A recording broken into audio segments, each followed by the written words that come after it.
Chapter 21 Going Aboard.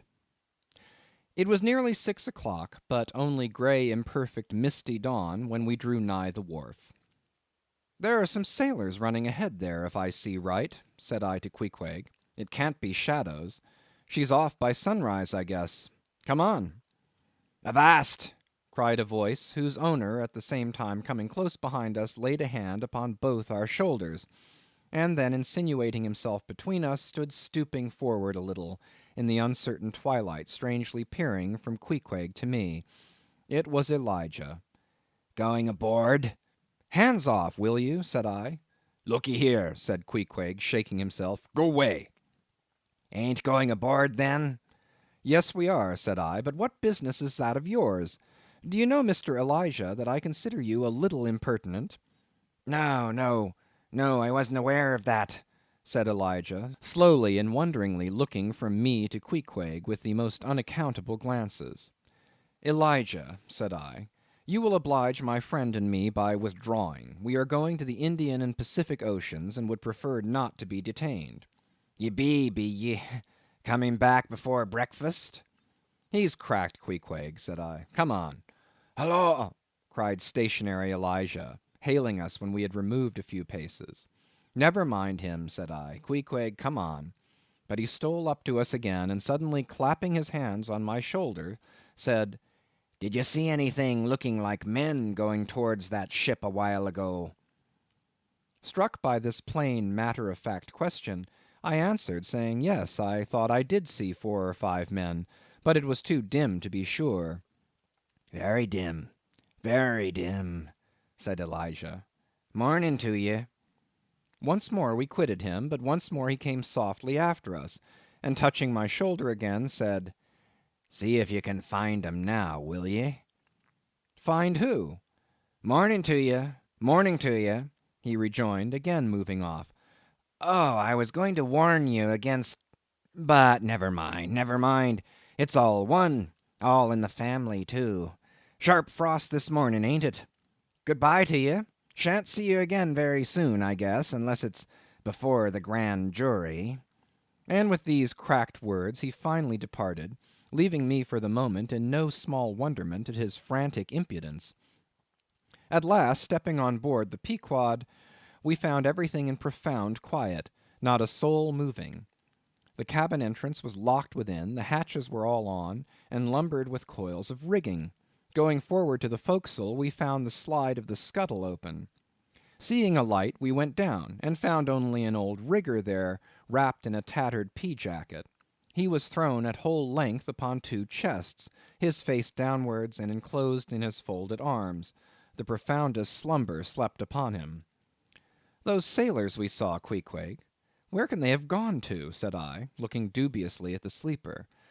But it seemed that, when on the wharf, Queequeg had not at all noticed what I now alluded to. Hence I would have thought myself to have been optically deceived in that matter, were it not for Elijah's otherwise inexplicable question.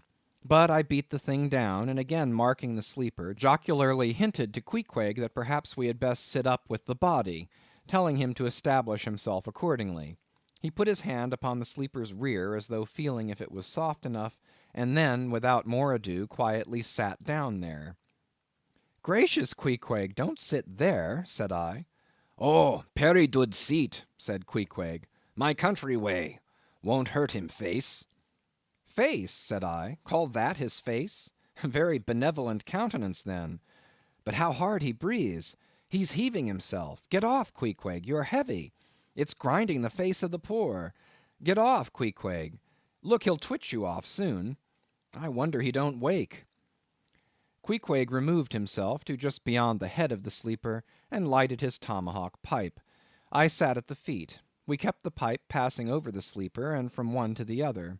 Meanwhile, upon questioning him in his broken fashion, Queequeg gave me to understand that in his land, owing to the absence of settees and sofas of all sorts, the kings, chiefs, and great people generally were in the custom of fattening some of the lower orders for ottomans; and to furnish a house comfortably in that respect, you had only to buy up 8 or 10 lazy fellows and lay them round in the piers and alcoves.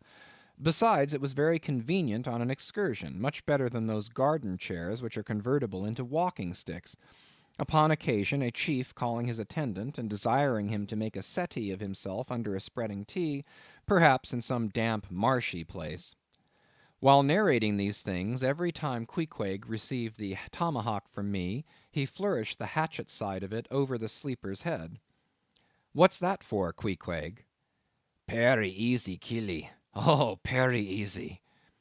He was going on with some wild reminiscences about his tomahawk pipe, which, it seemed, had in its two uses both brained his foes and soothed his soul, when we were directly attracted to the sleeping rigger. The strong vapor was now completely filling the contracted hole. It began to tell upon him. He breathed with a sort of muffledness, then seemed troubled in the nose, then revolved over once or twice, then sat up and rubbed his eyes. "Hallo!" he breathed at last. "Who be ye smokers?" "Shipped men," answered I. "When does she sail?" "Aye, aye, you're going in her, be ye? She sails to day. The captain came aboard last night." "What captain? Ahab?" "Who but him indeed." I was going to ask him some further questions concerning Ahab, when we heard a noise on deck. "Hallo! Starbuck's astir," said the rigger. "He's a lively chief mate that. Good man and a pious, but all alive now. I must turn to." And so saying, he went on deck, and we followed. It was now clear sunrise. Soon the crew came on board in twos and threes, the riggers bestirred themselves, the mates were actively engaged, and several of the shore people were busy in bringing various last things on board. Meanwhile Captain Ahab remained invisibly enshrined within his cabin.